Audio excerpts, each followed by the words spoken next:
Reconciliation. We hear that word a lot. To reconcile, to restore a broken relationship. It's a huge victory to me personally to be addressing such a large audience about the topic of residential schools and reconciliation. It's exactly 1 year ago, the final report of the Truth and Reconciliation Commission was released. Reconciliation was very much the focus of today's meeting. But what does the reconciliation look like in action?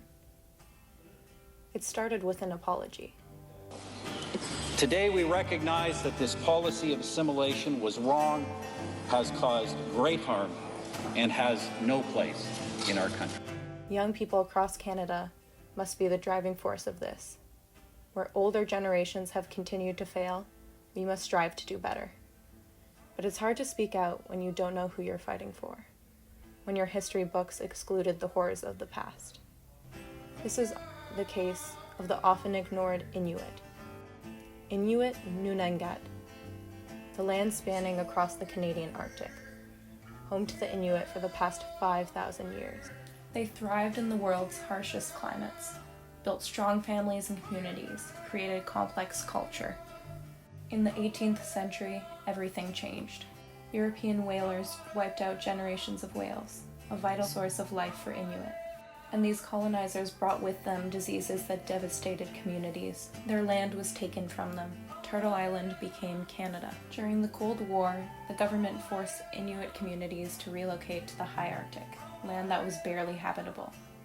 They were used as pawns for the fight over Arctic territories. Cultural genocide followed. The police carried out a systematic slaughter of community dogs. And perhaps the cruelest of all, Inuit children were forced to participate in the residential school program. All Indigenous children in Canada were removed from their families and went to schools that had one purpose: to get rid of the Indian problem.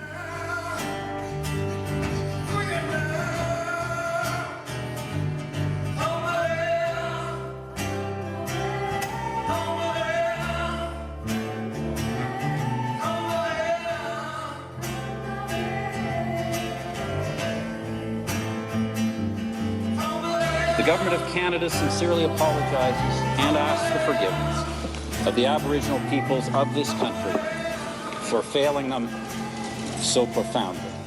Words, condolences, thoughts. Apologies are not enough.